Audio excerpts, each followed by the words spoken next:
Hello all of you, welcome back to my channel. मैं आज आप लोगों के लिए लेकर आ चुकी हूँ एक कलेक्टिव रीडिंग जिसका टॉपिक रहने वाला है the messages you need right now. ऐसा संदेश, ऐसे मैसेजेस, ऐसी गाइडेंस जिसकी आपको इस वक्त ज़रूरत है, जिसकी आपको इस वक्त ज़रूरत है जब भी आप वीडियो देख रहे हैं, जब भी आप ये वीडियो देख रहे हैं और जिस मैसेज की, जिस गाइडेंस की आपको ज़रूरत है, यहाँ पर मैं आपको वो देने की कोशिश करूँगी, वो गाइडेंस, वो मैसेज। ये रीडिंग व्यूवर्स जनरल है, फिर भी कलेक्टिव है, सभी के लिए आएंगे मैसेजेस। जनरल रीडिंग है, कोई पर्सनल स्पेसिफिक रीडिंग नहीं है, तो ज़बरदस्ती अपने आप को रीडिंग में फिट इन मत कीजिएगा। जितना आपके साथ रेजोनेट होता है उतना ही एक्सेप्ट कीजिएगा and leave the rest. Okay, चलिए।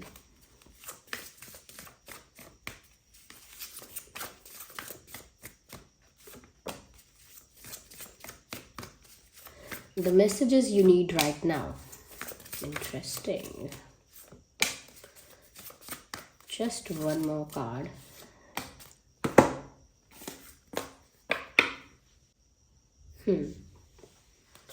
देखिए व्यूवर्स, सबसे पहले जो यहाँ पर मैसेज है वो मैं आपको ये बताती हूँ कि एक सेकेंड, थोड़ा अरेंज कर लो इनको। Just a second. देखिए व्यूवर्स, सबसे पहले जो चीज़ मुझे यहाँ नज़र आ रही है वो ये है कि आपको ना सबसे पहले थोड़ा रिलैक्स करना चाहिए। ये चाहे फिज़िकल एक्टिविटी की बात है या आपके मेंटल एक्टिविटी की बात है। मेंटली हो सकता है आप इतना अपने दिमाग पर जोर दे रहे हैं किसी विषय को लेकर, इतना ज़्यादा मेंटल प्रेशर खुद से क्रिएट कर रहे हैं, खुद से मेंटली इतना ज़्यादा स्ट्रेस आपने ले लिया है, इतना ज़्यादा बर्डन आपके ऊपर आ गया है। ये सब मेंटल प्रेशर की बात हो रही है कि इतना प्रेशराइज्ड, इतना स्ट्रेस्ड, इतना ज़्यादा टेंस्ड और इतना ज़्यादा हैवी फील कर रहे हैं आप, तो वहाँ पर थोड़ा सा आपको रिलैक्स करने की ज़रूरत है। You really need to relax, you really need to hold your horses. यानी कि थोड़ा सा तसल्ली रखिए, थोड़ा आराम कीजिए, थोड़ी धैर्यता से, थोड़ा आराम से, थोड़ा ग्रेजुअली, थोड़ा स्लोली भी होगा तो ठीक है। यानी कि जो भी कर रहे हैं करते रहिए, okay, keep on doing that, लेकिन थोड़ा सा आपको ना रिलैक्स भी करना चाहिए। यानी कि ऐसा लगता है कि आप अपना 100% दे रहे हैं जहाँ भी दे रहे हैं, लेकिन उसके बीच में आपको खुद को रिचार्ज, खुद को रिजुविनेट, खुद को रीजनरेट, ये सब करते रहना चाहिए।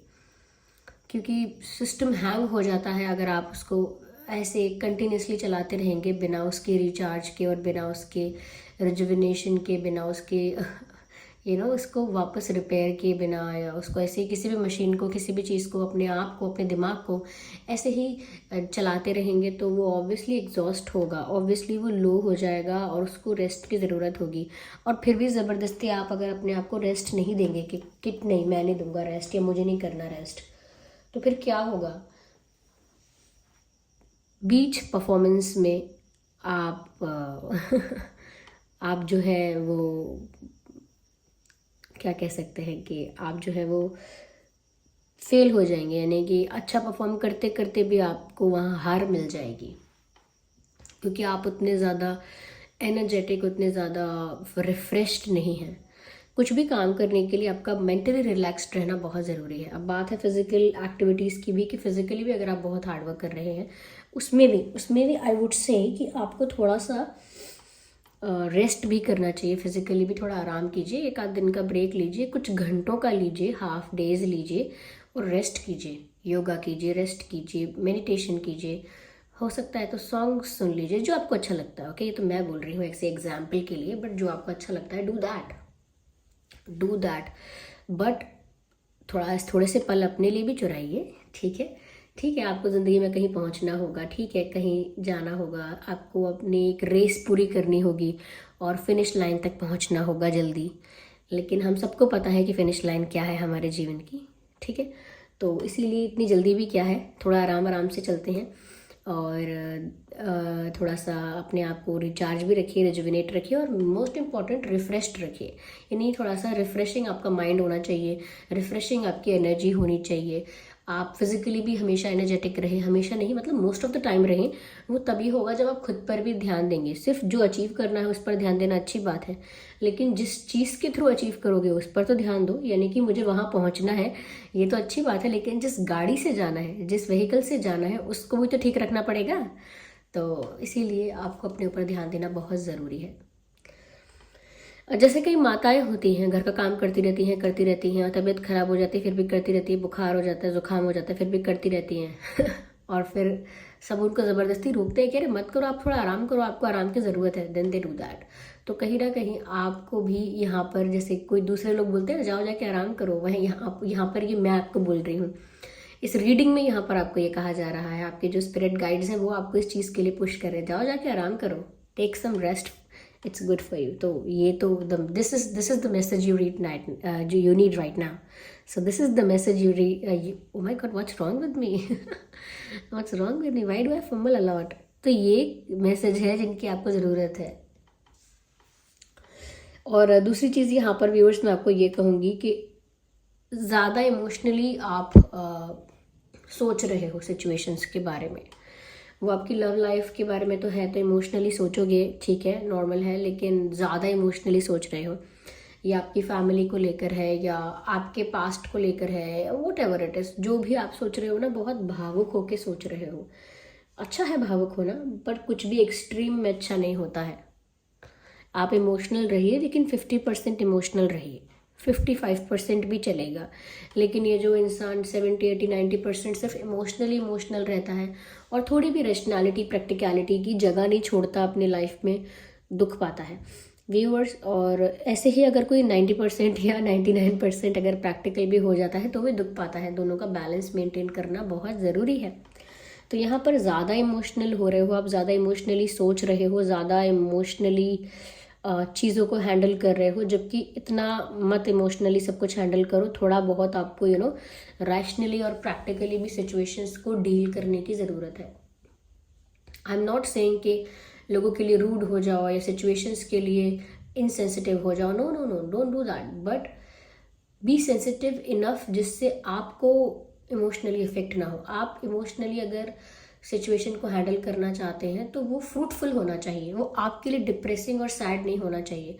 अगर जो इंसान हमेशा कहता रहे मैं बहुत इमोशनल हूँ, मैं बहुत इमोशनल हूँ, या फिर कहे भी ना, हमेशा बस दिखाए कि वो कितना इमोशनल है, तो क्या उसका रिजल्ट ये होना चाहिए कि वो दुखी है? तो क्या इस चीज़ का वो प्रमोट कर रहा है, ये चीज़ बता रहा है, दिखा रहा है, इस चीज़ का एग्जाम्पल सेट कर रहा है कि ज़्यादा इमोशनल लोग अंततः दुखी हो जाते हैं? ऐसा नहीं होना चाहिए। इमोशनल लोग हैं तो इमोशनली वो कितने अच्छे हो सकते हैं, कितने वाइब्रेंट, कितने हैप्पी, कितने एक्साइटेड, लाइफ को लेकर कितने उत्सुक हो सकते हैं, ये कहीं ना कहीं इंसान को एग्जाम्पल सेट करना चाहिए। वहीं पर वो तभी एग्जाम्पल सेट हो पाएगा जब वो जो खुशी जो होगी, नॉट खुशी, जब वो इमोशंस जो होंगे वो बैलेंस्ड वे में होंगे। अगर वो ऐसे ही एक्सट्रीम होंगे तो वो इंसान ज़्यादा गुस्सा भी कर सकता है, ज़्यादा दुखी भी हो सकता है, और ज़्यादा खुशी में भी कुछ गड़बड़ कर सकता है। You have seen people done stupid things whenever they are happiest. जब इंसान बहुत ज़्यादा हैप्पी होगा और फिर कुछ नहीं सोचेगा आगे पीछे की, तो वो वादे करेगा लोगों को। आप देखिएगा, ज़्यादा खुश इंसान को ऑब्जर्व कीजिएगा, वो वादे करता है। जैसे मान लीजिए किसी की जॉब लगी, किसी को बड़ा फ़ायदा हुआ, अरे तू जो बोले तेरे लिए ये वो अरे ये फलाना ढिकाना, अब तो ये करना है, वो करना है, बड़ी बड़ी बातें, ये वो बड़े बड़े वादे एंड ऑल दैट। जब वो नहीं हो पाता तो फिर उसको लगता है मुझे नहीं बोलना चाहिए था, but that's a different thing. इसीलिए इमोशनल होने का जो भी एग्जाम्पल आप सेट कर रहे हैं सोसाइटी में, वो प्लीज़ ऐसा ही कीजिएगा जिससे सबको यही सीख मिले कि इमोशनल होना भी अच्छी बात है। यानी थोड़े इमोशनली सिचुएशन को हैंडल करना भी अच्छी बात है, सब कुछ अच्छा ही होता है, अच्छा रिजल्ट आता है उसका, फ्रूटफुल ही होता है।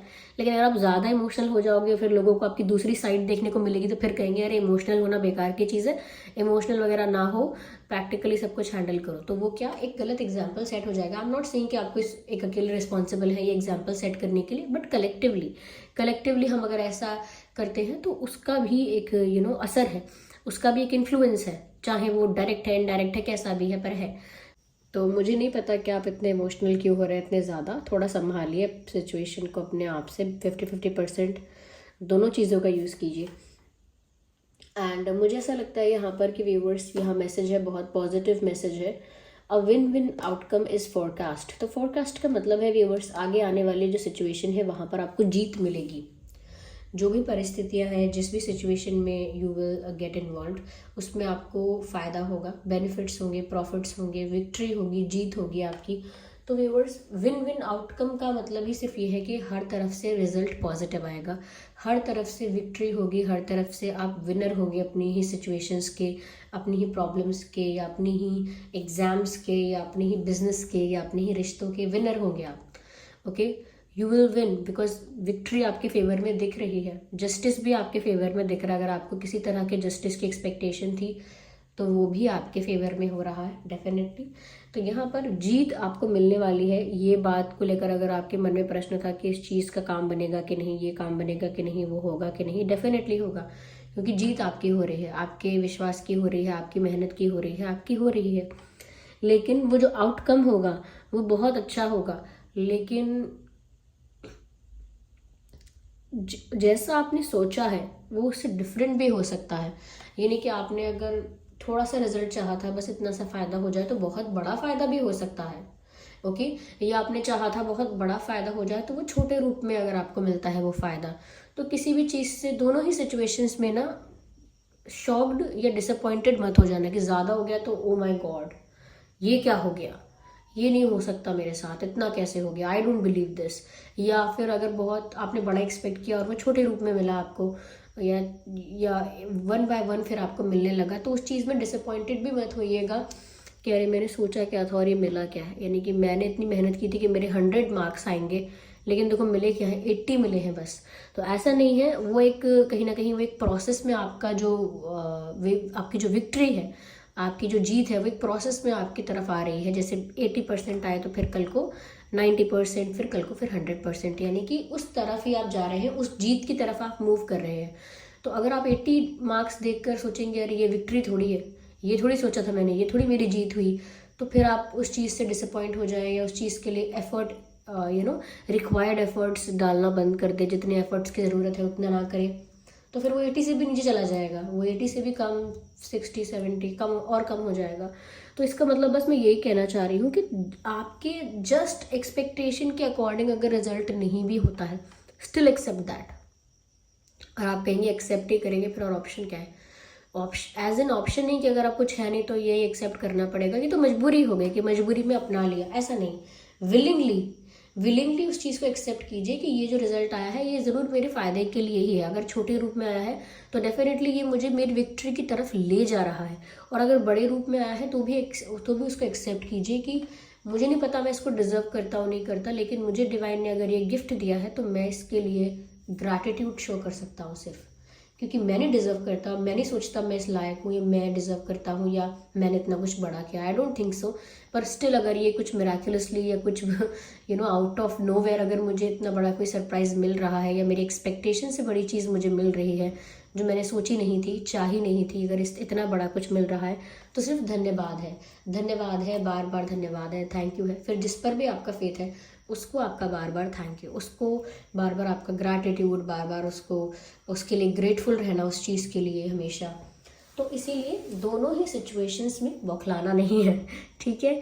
दोनों ही सिचुएशंस में ज़्यादातर लोगों को अगर एक्सपेक्टेशन से ज़्यादा मिलता है तो सरप्राइज्ड होते हैं और खुश हो जाते हैं, तो वो तो खुशी खुशी एक्सेप्ट कर लेते हैं उस चीज़ को। बहुत कम लोग होते हैं जो समझ नहीं पाते, डाइजेस्ट नहीं कर पाते कि क्या मैं इतना डिज़र्व करता हूँ। लेकिन अगर चाह से, अपनी इच्छा से कम मिलने लगता है रिजल्ट, तो डिसअपॉइंटेड रहते हैं, पर ये नहीं सोचते कि उसी रिजल्ट की तरफ ये पहल है, स्टेप बाय स्टेप आप वहाँ पहुँच रहे हैं। थोड़ा आप सब्र रखिए, पेशेंस रखिए, अपने आप को बिखरने मत दीजिए, ठीक है। So this is what it is. आइए थोड़ा और क्लैरिफाई कर लेते हैं सिचुएशन को, और क्या मैसेजेस है जिनकी आपको ज़रूरत है। This is the one card, okay. हाँ, ओके व्यूअर्स, यहाँ पर ऐसा लग रहा है कि आपकी पास्ट लाइफ से कोई लौट कर आया है आपकी लाइफ में, and you are interacting with this person and you are dealing with it. किसी पर्सन के साथ आप डील कर रहे हैं, ये कोई न्यू पर्सन भी हो सकता है, या इस पर्सन को आपकी लाइफ में एंट्री लिए हुए काफ़ी समय हो गया हो, ये भी हो सकता है। लेकिन इस पर्सन के साथ आपका पास्ट लाइफ कनेक्शन डेफिनेटली हो सकता है, चाहे कार्मिक हो या सोलमेट हो या कोई और कनेक्शन। लेकिन ऐसा लगता है करेंटली आप अपने पास्ट लाइफ कनेक्शन के साथ डील कर रहे हैं, या ऐसा कोई इंसान जिसके साथ आपका पास्ट लाइफ में पिछले जन्मों में रिश्ता था, उसके साथ आप फिर डील कर रहे हैं इस लाइफ में। ऐसा कोई इंसान एंट्री ले रहा है या ले चुका है। ये मैसेज भी आई थिंक आपके लिए था क्योंकि हो सकता है you are dealing with someone who is from your past life. हो सकता है करंटली आप किसी ऐसे इंसान के साथ ही डील कर रहे हैं जो आपकी पास्ट लाइफ से है। ओके मुझे ऐसा लगता है व्यूअर्स, आप लोगों की लाइफ में ट्रैवल आप करने वाले हैं बहुत ज़्यादा, या थोड़ा ही सही लेकिन ट्रैवल का प्लान हो सकता है। ऑलरेडी प्लान था आपका, ये भी हो सकता है या अचानक प्लान बने, या किसी वेकेशन के लिए, किसी फंक्शन के लिए, किसी और चीज़ के लिए, किसी और पर्पस के लिए भी आप ट्रैवल कर सकते हैं। पर मुझे लग रहा है आप ट्रैवल करने वाले हैं। यस तो ट्रैवल आ रहा है आपकी तरफ और आप ट्रैवल की तरफ। I need one card, not two.